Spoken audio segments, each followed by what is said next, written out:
Good morning students. आज मैं आप लोगों को भाग 2 का सब्जेक्ट पढ़ाने जा रही हूँ।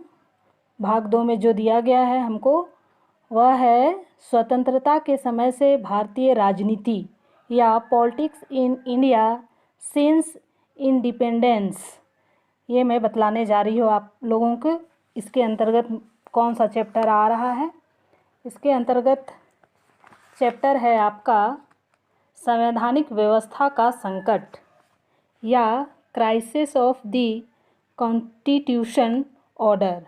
तो इसके बारे में मैं आज आप लोगों को बतलाऊंगी या पढ़ाऊंगी कि क्या चीज़ है ये संवैधानिक व्यवस्था का संकट। तो आगे हम लोग देखते हैं इसके अंदर क्या आता है। तो सबसे पहले हम लोग जानना चाहेंगे इसका परिचय क्या है, इसका इंट्रोडक्शन क्या है। तो पहले हम लोग शुरू करते हैं परिचय से। हर राज्य का अपना संविधान होता है जिसके अनुसार वहाँ शासन का गठन होता है और वह कार्य करता है। संविधान की धाराओं में यथा आवश्यकता संशोधन होते रहते हैं। समय पर संसद अपने कानूनों से अस्पष्ट या रिक्त स्थितियों की पूर्ति करती है। प्रशासनिक आदेश जारी किए जाते हैं ताकि संविधान के प्रावधान व प्रशासनिक आदेश प्रभावी तौर से लागू रहे। इसके अतिरिक्त न्यायालय ऐसे निर्णय देते हैं जिनसे संविधान के प्रावधानों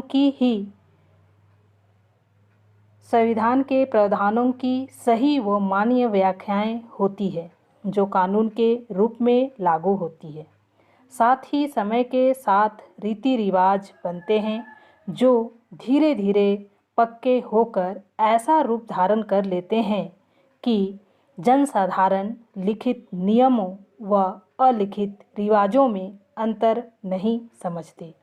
यही सब मिलकर किसी देश की संवैधानिक व्यवस्था की रचना करते हैं। लोकतांत्रिक व्यवस्था जनमत पर आधारित होती है, अतः जब शासन जनादेश का निरादर करता है या शासन स्वेच्छाचारी ढंग से काम करके लोगों की अपेक्षाओं का हनन करता है तो विरोध होना स्वाभाविक हो जाता है। संवैधानिक व्यवस्था में संकट पैदा होते हैं जिनका यथाशीघ्र समाधान आवश्यक हो जाता है। इस अध्याय में भारत की संवैधानिक व्यवस्था में कुछ ऐसे संकटों का वर्णन किया गया है। यही है संवैधानिक व्यवस्था का संकट। इसके अंतर्गत क्या क्या चीज़ें आते हैं। तो सबसे पहले आता है इसके अंदर प्रतिबद्ध नौकरशाही की खोज।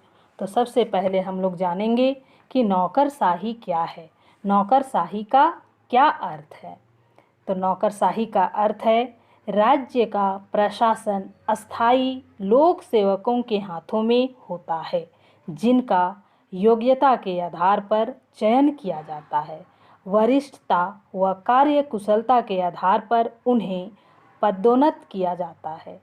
वे जनता या विधानमंडल के प्रति उत्तरदायी नहीं होते। इसे ही नौकरशाही कहा गया है। अब हम लोग देखते हैं प्रतिबद्ध नौकरशाही किसे कहते हैं। तो प्रतिबद्ध नौकरशाही सत्ताधारी दल के नेतागण लोक सेवकों का चयन करते हैं तथा उन्हें सत्ताधारी दल की विचारधारा व नीतियों के अनुसार काम करना पड़ता है। उसे ही प्रतिबद्ध नौकरशाही कहते हैं। तो आगे हम लोग देखते हैं बच्चों प्रतिबद्ध नौकरशाही की खोज। ये प्रतिबद्ध नौकरशाही की खोज कैसे की गई है तो आगे हम लोग देखेंगे।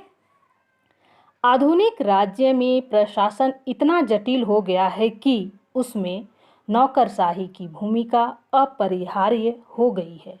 जनता अपने प्रतिनिधियों को चुनती है जो संसद व मंत्री परिषद में स्थान ग्रहण करते हैं तथा अपने निर्वाचकों के प्रति उत्तरदायी होते हैं। उनका कार्यकाल अस्थायी होता है क्योंकि कुछ समय बाद वे हट जाते हैं। राष्ट्रपति को महाभियोग की प्रक्रिया से तथा प्रधानमंत्री व उसके मंत्रियों को अविश्वास प्रस्ताव से हटाया जा सकता है। यह 1 नंबर का क्वेश्चन में आता है।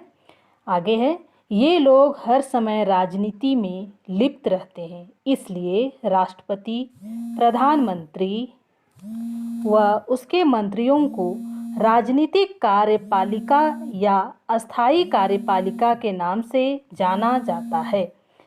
इन लोकप्रिय राजनेताओं के नीचे अस्थायी अधिकारियों की विशाल संख्या होती है, जो नीचे लिपिकों से लेकर ऊपर सचिवों या मुख्य सचिवों तक फैले होते हैं। ये लोग शिक्षित व प्रशिक्षित होते हैं, उनका चयन होता है तथा वरिष्ठता व कार्य कुशलता के आधार पर उन्हें पदोन्नतियां मिलती है। ये लोग निश्चित आयु पूरी करने पर अवकाशग्रस्त हो जाते हैं तथा उन्हें राजनीति से दूर रहना चाहिए। इसलिए इन अधिकारियों को अस्थायी कार्यपालिका या अराजनीतिक कार्यपालिका की कोटि में रखा जाता है। जनता द्वारा निर्वाचित राजनेतागण विभागीय कार्यों में दक्ष नहीं होते, इसलिए उन्हें अनभिज्ञ या नौसिखुआ कहा जाता है, जबकि विभागों के अधिकारीगण कुशल व अनुभवी होने के कारण विशेषज्ञ कहलाते हैं। यही लोग सारे सरकारी कागजात तैयार करते हैं, जिन पर मंत्रीगण हस्ताक्षर करते हैं। यदि शासन जनता द्वारा निर्वाचित मंत्रियों के हाथ में है तो लोकतंत्र या जनताशाही है, लेकिन यदि ये लोग अपने नीचे काम करने वाले अस्थायी अधिकारियों के हाथ में कठपुतली बनकर रह जाते हैं तो वह सेवक तंत्र या नौकरशाही में परिणत हो जाता है। तो यह था बच्चों प्रतिबद्ध नौकरशाही। प्रतिबद्ध नौकरशाही क्या है? आज मैं आप लोगों को इतना ही बतला करके क्लास समाप्त करती हूँ। Thank you.